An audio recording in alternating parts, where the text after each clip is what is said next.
tiers are 100% female. I did not hear one guy. This is such a change from the NALCS. Oh yes, it's nice. It's a welcome change. The tiers have been just getting louder and louder. Well, the games have been fire, so understandably so. More people showing up. They're hearing their friends tell them, "You gotta come check this out. You're not gonna believe it. Afreeca took them down in game 1. SKT blank 2 games in a row. Now they have Zach. Who wouldn't want to watch? If you love League of Legends, you're watching. There's like a couple of people out there that love League of Legends and they're not watching. Those poor guys. Oh, you'll watch the VODs. Definitely a series to remember we're having tonight. As many of SKT's series are. I know some people are disappointed that Peanut lost his undefeated Lee Sin streak, but to be honest, his Lee Sin didn't look too impressive in that game. Same start, 3 games in a row. Raptors into mirroring each other. He's going to dodge away from the final Raptor, and instead the duo lane from SKT will be leashing that red buff, and it just makes me so happy to see a bot lane help out your jungler this much, especially when it's Zach out of all picks. One that requires those early levels. If you get him ahead, he will help you back. He'll gank your lane. That's all his job is, just gank, and team fight. So if you ensure that he's in a position where he can feel safe invading or not having to worry about face checking in the least, then the Zach gets to farm and gets to really abuse the late game power and mid game ganks that is this tanky blob. Tanky Bob deciding not to go for an invade, even after the big leash onto red. Oh, no, you're not going to invade Zach. Yeah. Not at this level. And the timing is actually very similar in terms of when both the junglers do get to the opposite side of their own jungle. The timing is where shoving top lane, Tara, wards the Krugs and make sure that the blast gun is no longer there, preventing Spirit from having another round 2 gank top set. And in the meantime, Kramer, we saw him mirror the same thing, pushes out the bottom lane. And while he can't proc the blast gun over the Dragon Pit, he can ward for it. So he places a ward in front of the pit, and now Tara is completely protected with 2 wards into the top set, but Spirit does get pinged out. The intuition from both these teams have been on point, figuring out where the jungle start, where they finish, and where they will go next. They can exactly ping him. 3 clears out one of those wards. And just invading a little bit, getting some deep vision. Put down 1 ward here. You can see the bottom lane of SKT does respond by backing off, laying down some defensive wards of their own. Now, as soon as he goes into the jungle, you have to respect him ganking from behind, using the blast gun to get over the Krugs, or even repelling, and it's apparent with the vision that takes place, a green ward in the try, and then another one over the wall to make sure that if Elise takes a route that does not get scouted out by the tri-rush ward, that she will still be found and buys enough time for SKT to retreat. So both teams playing well with their vision and respect to the jungle ganks, and this will only benefit SKT as their late game fighting with Zach and Oriana is something that always goes right. Tushin getting locked up here by Zion in the bot lane. Don't want to be taking too much damage, getting too low against that kind of point. So they definitely can have some pressure against the Tom Kench early on. And it's cool to see how, even though now Blank will get spotted out, they had no idea where he was before, because the wards did not scout somebody coming through the lane into the doubles. And as such, now they still have no idea where he is. Pings can simply be speculative as they know or have an idea that he's in the blue side, but where he's warding or what he's doing is completely unknown to Afreeca. All they know is that there are no camps for him to take, so pings go on to vision, and that's about it. Look at the positioning of Kuro too, because that backs all the way up. Doesn't want to pressure against Faker underneath the turret. Kramer shoots out a sentinel into his side of the jungle, try to get as much information on Blank. Spirit gonna use that blasting plant. Try to get over here. Doesn't scout Blank at the wolves. He's making his way up into the top lane. Will they try to go for this? Martin is extremely low on mana. It looks like Spirit will just recall. Low chance of a dive succeeding here. Camille can outplay you with her stun, so going for a dive without the flag and drag from Jarvan would be risky to say the least. Another Dark Steel for Spirit on the Elise. Into Mobies as well. It's almost like we've seen this before, Crumbs. 3 times exactly. 4 times the charm, perhaps. Well, the first time was the charm for them. Let's see if they can make it to tonight. Well, we'll definitely have a lot of map presence with that kind of build with the Moby boots. Trying to match the Zap ganks. It does unfortunately slow him down a bit clear. Normally you'd want to have either your Tracker's Knife to start warding out, try to count for Zac, but Zac is difficult to find as his range of engage is nearly impossible to completely label. And this is where we might see the first rotation from the bottom lane. A lot of times teams like to swap out at 10 minutes, try to get a tier 1 advantage, but it'll only be Tucson, and he does get scouted out, so how is SKT going to react to this? Going for vision from the deep blue side would be my first guess. Zac and Lulu are now pairing up, looking for something good. Tucson coming on in blank, trying to clear the Spell Crab. Wolf has been sitting in this brush for so long. There's the Polymorph onto this level 6, forced to flash the Shockwave. His Kuro will not have that flash for a long time. Great patience there from Wolf, and what he does is simply a sacrifice because he has eyes on Tucson. He knows that Tucson, okay. Gonna force out the Ghost this time. So they get both of the summoners from Kuro. And now Blank is in a great position to revisit this lane. Past Flash is level 6. Kuro's just a sitting duck. But we're saying how Wolf stays in that brush. Well, he does see that Tucson is also roaming, not getting any experience. And while he could have been in lane, trying to get himself ahead, decides, you know what, I'm just a supportive guy. I'm going to make sure that I can get my carries ahead in exchange for my own experience. As opposed to me getting ahead, I'll stay even and give some of the advantage a little bit. Ooh, Blank is going to get that smite, wins the battle against Spirit, takes the blue buff. Marn comes in and spots the blue, but Blank turning up big, just a small advantage for his team, which is pretty nice. Taking that blue away from the victor. And now when Orianna gets her own blue buff, Kuro won't have his to match, so he's going to lose pressure in that lane, and that pressure can result in him getting dove. Did find the window there, because he came from the blue side, it was too obvious, and Kuro respected the left side. Ooh, okay. Cataclysm forces the flash out of Ventara in the top lane. The pressure they have on mid lane, just insane. Faker here, he does pop his Ghost immediately, and still does have the flash, but the Cocoon comes in. Lots of burst damage coming down onto Faker, but he will get away after using both of the summoners. And a great gank from Spirit.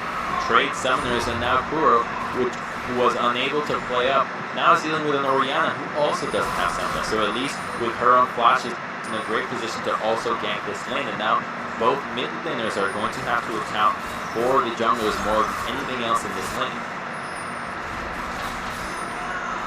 You can see Blank just hanging around. There's a ping right on top of him. The pressure is always there until Kuro does get his summoners back. And still no first blood. 9.5 minutes into the game. And very, very even in terms of the CS score. The goal is exactly even. As you say that 100 Yeah. Now it's not exactly even. It was for just a moment. No math. No math on the screen. It's banned. The tension is high for this match. There's Abyssal Voyage. Okay. They're coming on in here. It is Tucson and Spirit. They do land that Cocoon onto Wolf. There is the heal. He will back off. Spirit does get eaten up by the top catch. Well, they just force some more summoners out. They get 2 more, and it's good to see these teams being proactive with the tools they have. Ganks in mid, roams. They still have Bates call if Wolf is to overstep, so he has to play far back and still shoot to hit that level 6, as very clearly Tucson hit level 6 before him. At least when they have that, the chances of getting those are diminished as the tankiness of your carry or yourself go through the roof. Kuro still doesn't have his flash, but he does have Ghost. But you can see Blank lining up for that, as Elise is just doing Krugs, but Kuro very, very safe. It's just so hard to gank Victor when he went with CDR boots, so tier 2 as his first purchase. That means his flash is going to come up sooner, which is a smart pickup against the heavy engage that SKT have. And to top things off, with your laser, it becomes a breeze to just press E, clear the minion wave, sit back and relax it. The only window that SKT have of killing him is in the dive. Basically, just don't die. We'll see if Tushin can do exactly that. There's the Kidnap. Does have a lot of gray health, but there's the Polymorph with the Ignite for Wolf. And even with the Wild Growth, they cannot pick up the kill onto the tanky Tom Catch. The collapse from Afreeca was much sooner than what SKT can offer. Kramer can always move up, save Tucson with a Fate's Call. Then you have Baker who's dealing with the minion wave, and Elise with mobility boost. So understandable for them to commit and then back off, although it is a Tom Catch, so questionable choice, as you still have squishy targets that a kill would net a significantly higher gain than just killing a Tom Catch whose sole job later in the game is just to voyage people in and devour. Blank was doing Ocean Drake by himself, as Wolf is nearby clearing out vision. But yeah, that's a terrible choice. Yeah. Ocean is actually the toughest dragon for you to kill. And if you don't have high DPS as a jungler, you are not going to be taking it down anytime soon. So he gets punished, has to back off, and the punishment is that he's wasting some of his time. If he had an advantage, it's no longer there, and if he was at a disadvantage, then it gets even bigger. Marn looking to proxy the wave here, trying to extend his lead in the top lane. Seems like he's been doing pretty well. He's not that far ahead, but definitely has a small lead. The possibility in the bottom end, they have to go in Tucson though. And there's the Cataclysm, another forced flash from Utara, really respecting the jargon of Marn. And the minion wave is what makes Utara's choice to flash easy to do. You can't trade back against Marn there when there's so many creeps that if you were to even try that, you have to deal with 7 minions attacking you at the same time. There's no chance of you winning that battle, so he flashes right away, make sure that he doesn't get chunked and put himself in an opportunity to get dove. We might have our first big advantage for one of these teams, as Spirit, level 8 Elise, able to solo that Rift Herald. And Blank, nowhere in position. He's doing this blue buff, trying to steal this away from the Victor once again. Can he get it? No! Actually, Kuro picks up the blue, so they can't even steal the blue. And look at this Rift Herald. Spirit about to pick it up. Great distraction from Afreeca to go for the blue buff while they're doing the Herald. However, Kuro does pick it up, and this means that the Herald power will actually be diminished because you want to use it against Victor, the lane that you need to crack down, that mid lane turret as quickly as possible. But now that he has blue buff, the ability to spam the wave and keep himself relevant in this lane is going to be too much for a lonely Herald to take it down. Okay, we got another trade up here. Lauren this time doesn't want to take it, even with the level up.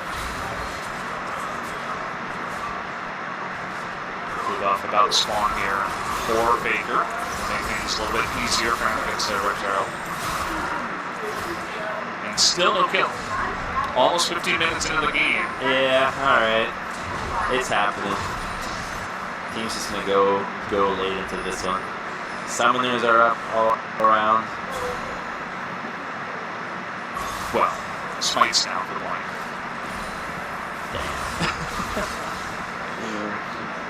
Okay, looking for something here onto Baker. He does have his flash still. There's the Abyssal Voyage too. Oh, and he gets the Cocoon. Spirit able to line that up.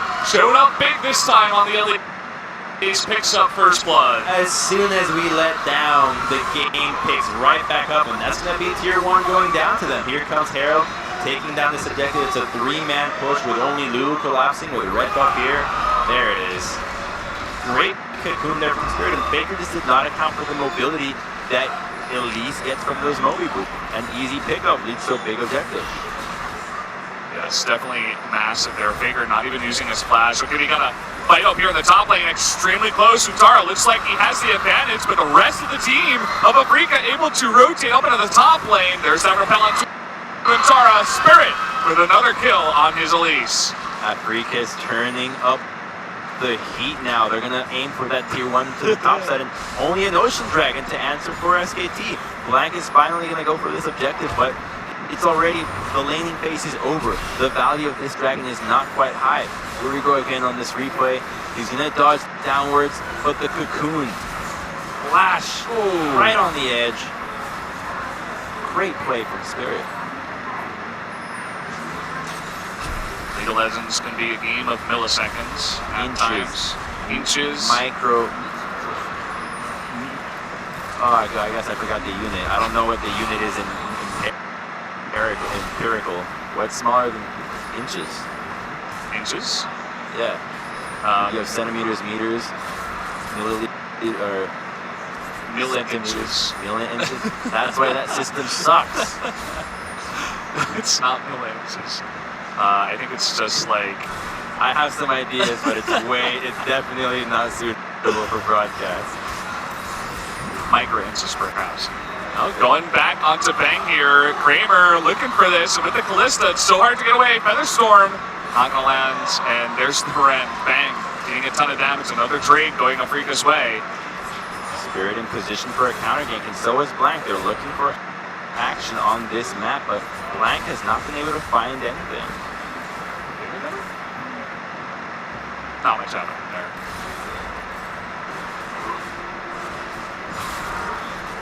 See both the summoners down right now for Kuro, whereas Kuro top side. Just hanging around. It was so funny to see the difference between Kuro and Spirit in their reaction to kills. Spirit looked super happy, whereas Kuro was just stone-faced, just like Pawn. Yeah, about time you ganked my lane. Jeez, I've been calling for help 24/7. All those assistance pings in mid lane. The mid laners are just cold stone killers. Stone cold killers, rather. Baker himself, one of those. Okay, we have a collapse here onto Intaro, who flashes, but the easy cataclysm after gets the stun on Tamarin, and Spirit actually not able to get close enough to do any damage.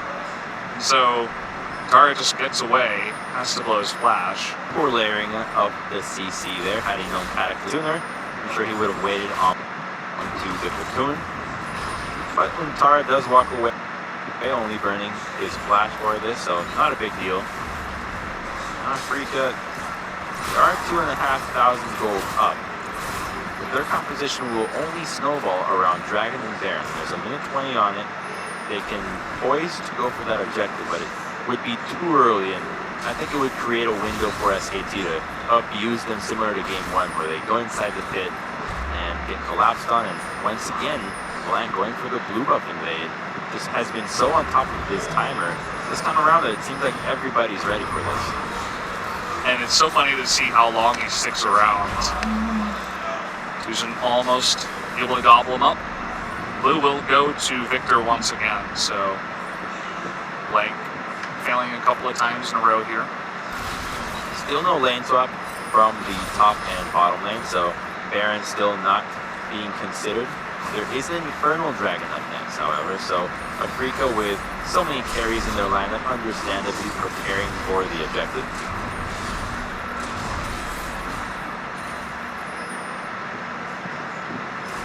Just waiting around here. You can see all of Afreeca looking for some vision. Lots of pings down in that tri-brush. They're looking for Wolf. If Wolf face checks this and they back off right away, they don't want to commit to this crazy play. If a collapse were to happen, it would have been disaster. Whimsy pushing forward. Both of the bottom lanes for the These teams are 0-0-0. Whew. Get my blood rush there.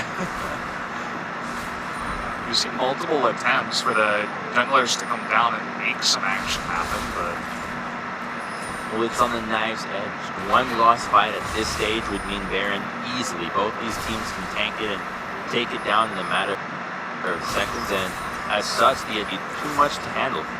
None of them have siege, so the pressure from the side lanes, if they won 3-1, would result in what SKT did to Afreeca last game, where the Karma and Drive would just crack the base with one Baron push, and that's the last thing you want to see. okay, they're looking to trade a kill here onto Bang for that turret. Kuro is here too. And Kramer coming on in. They will get that kill over to Kuro, who is trying to chase after Wolf here with the help of Tushin. Meanwhile, SKT just pushing the mid lane, looking to get a second turret for this trade. Good response there. At least they get the mid tier one. And this is what happens when Kuro leaves the lane to go for a gank. Oh, a huge trade up in the top. Like so close, but Untara with the stun in the end picks up that kill. And he ends up outplaying the former SKT member. Even though he's a little bit down in CS and has been ganked repeatedly, he still prevails in the one-on-one matchup with the completed Trinity Force, just making full use of that hook shot right at the end. But it looks like they're collapsing, and Spirit might get surprised here as there is... Oh boy, okay, will not get knocked up, but has to use his flash. No business defending this. You're on Moby's Elise. Group up. Group up, son. Saw Kuro making his way top 2, but that's a third turret going over to SKT. Here's the trade.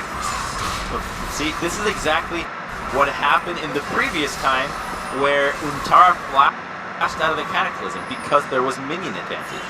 This time around, Marin gets overconfident, goes on the trade where the minion advantage is in Untara's side. They make a difference.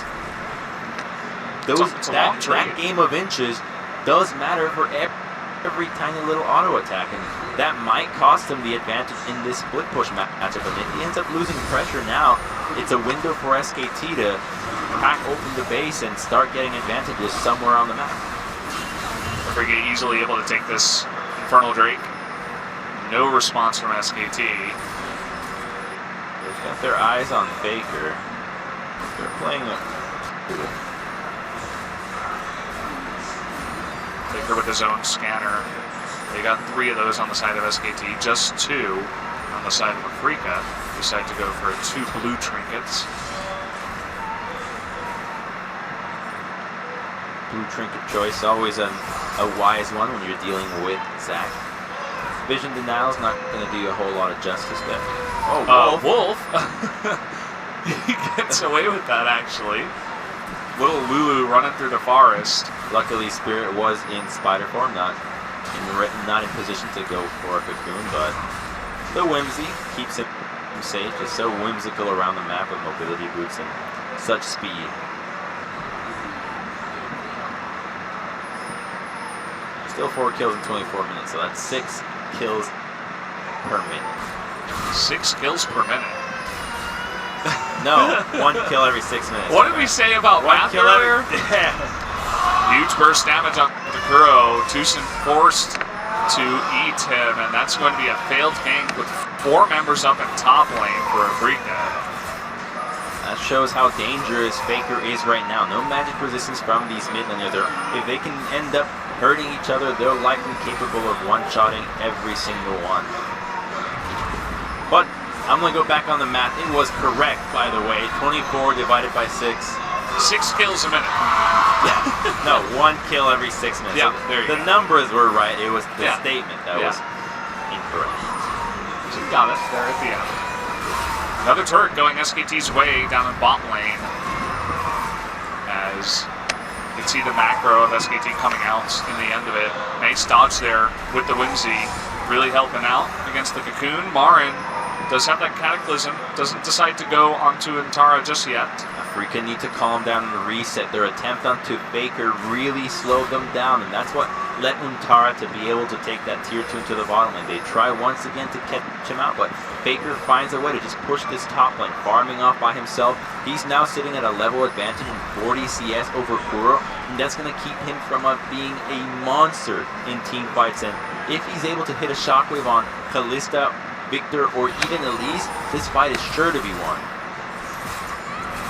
Look at how greedy Faker gets with that push too. He knows the Abyssal Void is down. He knows that no one can really collapse, and they had enough vision and presence on the map to know exactly where Afreeca would be and how much damage they could get done onto a second tier 2 turret in the top lane. Is that really greed if you have the knowledge? I suppose not.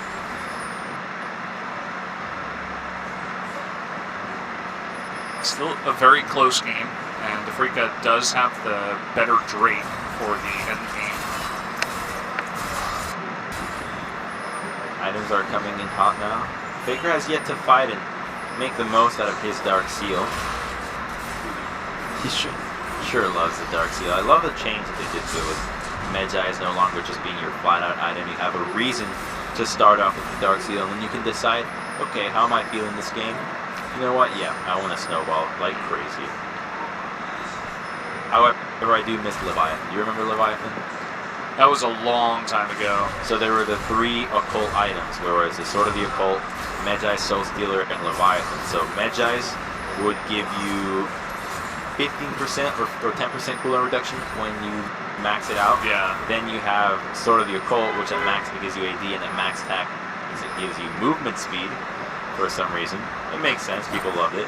Yeah. And then the final one was Leviathan, which built off a Ruby Crystal, and it gave you 15% damage reduction when you capped it down.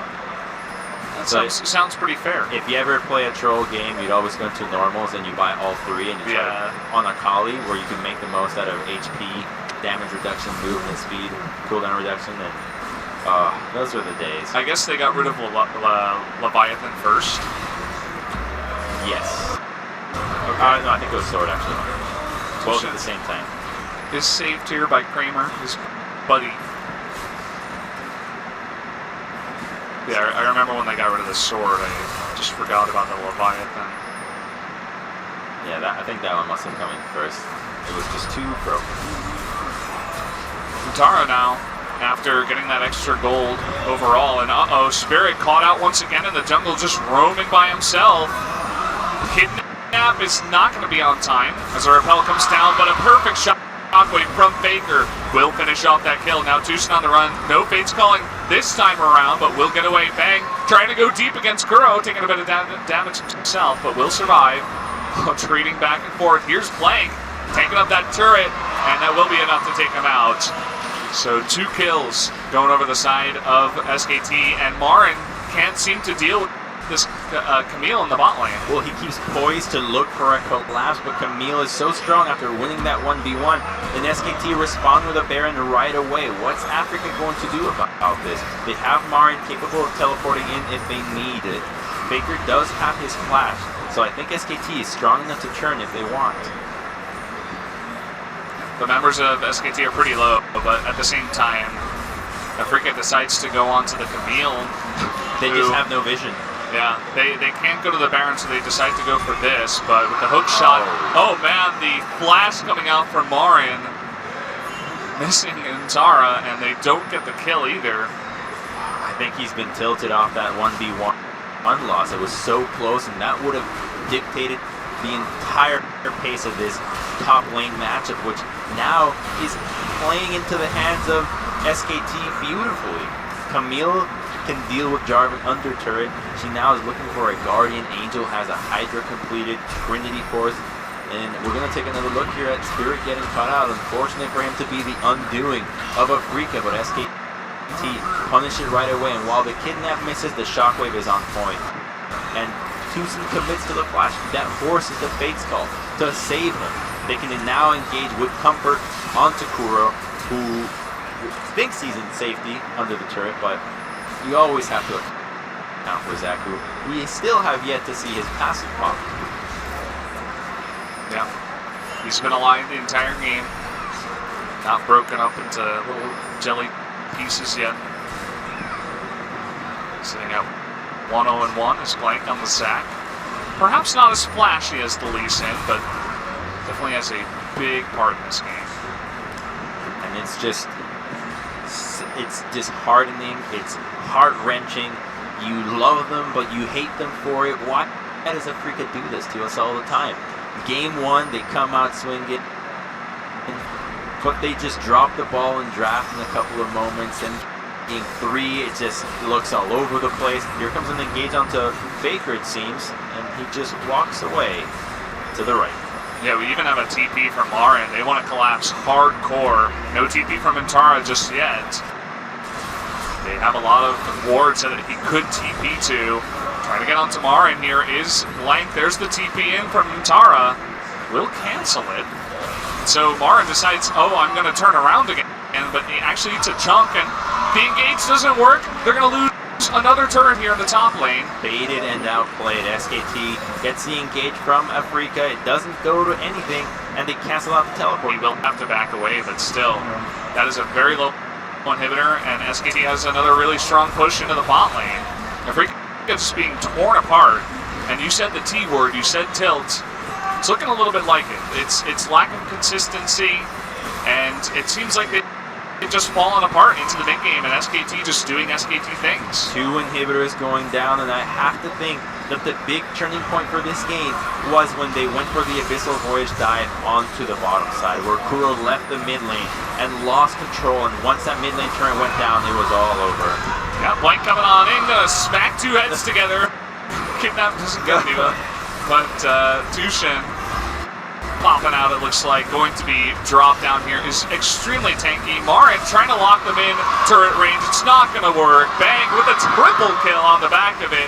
Faker picking up 1 for himself. And finally, we see that Zac passive come through as SKT looking to end this one. They're the ultimate Cinderella story every time. Pumpkin at midnight. You want to love them. You want to love them. They looked so good in Game 1, but not going to happen. Another kill comes down, and the death timers are too long. That's going to be game number 3 going to SKT, who get another 2-1 victory. And Blank remains undefeated. Still the kingpin of SKT. Somehow bring him in. He'll turn us around. And Captain Blank. Look at him, stoic. Captain Blank. Can't believe they need me for this. It's no longer Faker. I'm not the starter, and this is what you have me do? When will he be the starter? 13-0. But you can't put him as a starter. You need